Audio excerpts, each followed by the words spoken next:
So there's a version of my life that never happened. In that version, I went to culinary school. I spent my days learning sauces and knife work, not systems biology. I chased flavor combinations, not lab values. I wasn't doctor or anything.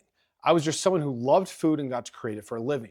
But that's not what happened. My parents, with love and a healthy dose of practicality, nudged me in a different direction. They said, go to medical school, become a doctor, it's safer. So I did, and truthfully, I'm grateful. I love what I do. But I never stopped loving food. Cooking didn't go away, it became something else. It became how I unwind, how I create. It's still how I decompress after a hard day. Give me a cutting board and a sharp knife, I feel centered again. And I don't say that lightly. For me, cooking is like meditation and also like play. It's where I can still flex that part of myself that almost went to art school. I used to do ceramics, and I think there's a thread there. Hands in something tactile, shaping raw materials into something beautiful, something nourishing. So when I saw this recent study, the one that said that ultra processed foods might be responsible for over 124,000 premature deaths every year in the USA alone, it hit me in a strangely personal way. Because food isn't just fuel to me. It's not just macros or calories or cardiometabolic risk. It's history, it's ritual, it's expression. And what we've done, what the food industry has done, is strip away all of that. And they've replaced it basically with synthetic substitutes, ultra processed foods, UPFs. So today I want to talk about what those are, what they're doing to our bodies, and how we can start pulling away. Not with guilt, not with restriction, but with small, real steps. Because that's how I did it, slowly, imperfectly, and sustainably. So let's break it down. Ultra processed foods, or UPFs, they're not just junk food, they're engineered products. According to the NOVA classification, they're made mostly from industrial substances, oils, refined starches, added sugars, protein isolates, and a whole slew of additives like emulsifiers and flavorings, preservatives, and colorants. We're talking about stuff like flavored yogurts with 20 plus ingredients, microwavable meals with names you can't pronounce, breakfast cereals fortified with vitamins that still leave you hungry after 2 hours. Now, I'm not throwing stones here. I've been there. Residency, late shifts, fast food drive-thrus, the vending machine when you're too tired to think straight. UPFs are convenient, and that's part of the problem. But there's also this moment I keep coming back to. So I was in the break room at work, grabbing ice from the freezer, and I spotted a frozen calzone. I flipped the box out of curiosity and my jaw dropped. Over 100 ingredients. Let me say that again. One calzone, over 100 ingredients. I mean, I've made calzones. Dough, sauce, cheese, maybe some sausage and herbs. That's 5, 6, maybe 7 ingredients if you're fancy, but 100? That's not cooking, that's food engineering. And the irony is, most of these ultra processed versions don't even taste better. I've never had a boxed calzone that beat the real thing, which begs the question, why are we doing this to ourselves? Now let's get into what happens when we rely on UPFs day after day. So one of the best studies on this comes from an NIH researcher by the name of Kevin Hall. In 2019, he ran a randomized control trial where people were given either an ultra-processed or an unprocessed diet for 2 weeks. Meals were matched for calories, macros, sugar, and fiber. So what happened? The UPF group ate almost 500 more calories per day, and this is without being told to. And in 2 weeks, they gained almost 2 pounds. Meanwhile, the unprocessed group actually lost the same amount. That's a 4-pound difference in only 14 days, without any guidance beyond eat what you want from this menu. And the obvious question is why? Well, UPFs are more energy dense. They're often softer, easier to chew, and faster to eat, which bypasses your satiety signals. They also spike your insulin faster, crash your blood sugar harder, and leave you hungrier sooner. On top of that, many UPFs contain additives that, at least in animal studies, have been shown to disrupt the gut microbiome, increase inflammation, and impair metabolic health. Now, to be clear, we're still learning how these additives behave in humans, but the early signs, they're not good. And even if you set that aside, just the structure of these foods matter. Whole foods, foods with an intact cell matrix, they digest more slowly, they stabilize blood sugar, and they create real fullness. UPFs, on the other hand, are designed to do the opposite, to be craveable, fast, and frictionless. That's the business model.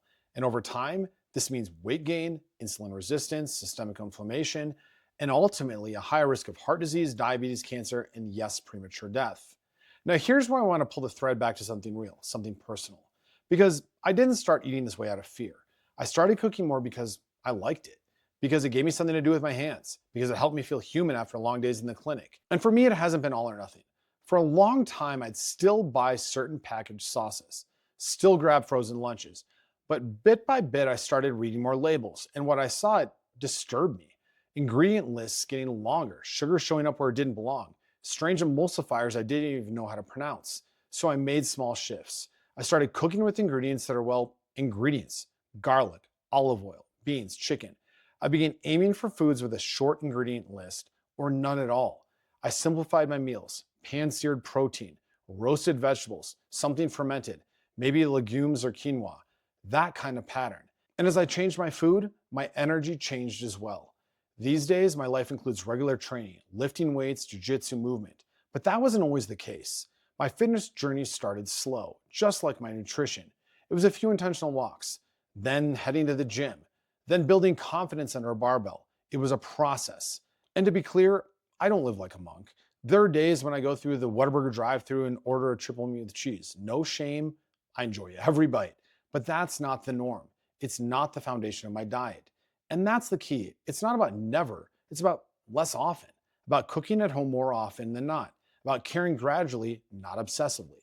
Now let's circle back to the research. So this 2025 Nielsen study, what they did is they took dietary intake data and mortality stats from 8 countries and modeled how reducing UPF consumption might impact death rates. The number they landed on for the US: 124,000 premature deaths per year. And that's not based on weak data. It's based on large prospective cohorts, like the UK Biobank, which found that a 10% increase in UPF consumption was linked to a 6% higher risk of cancer mortality.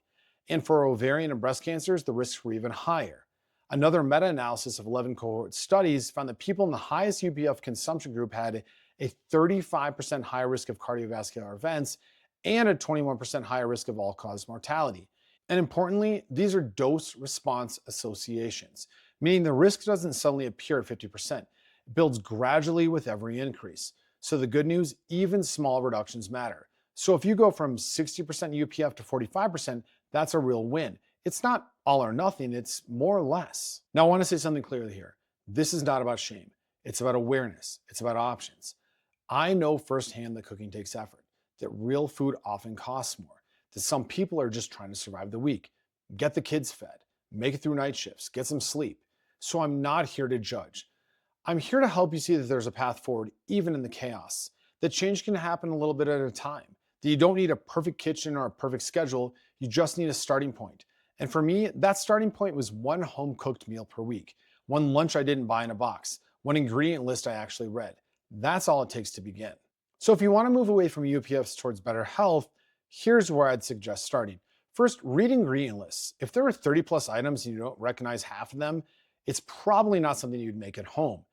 Additionally, start cooking with simple staples: olive oil, eggs, beans, frozen vegetables. Not expensive, not complicated. Avoid all or nothing traps. You can eat well most of the time and still enjoy fast food now and then. Additionally, use the recognizable food rule. Would you use this ingredient in your own kitchen? If not, that's a clue. And lastly, build habits you actually enjoy. Cooking can be fun. Eating better can taste amazing. Don't settle for punishment when pleasure is possible. Food should be joyful, satisfying, nourishing, not just to the body, but to the soul.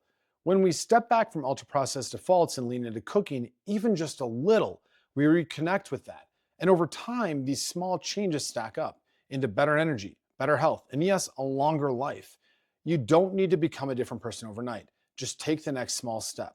And I want to thank you so much for being here. I'll see you in the kitchen or on the mat or wherever your journey takes you next.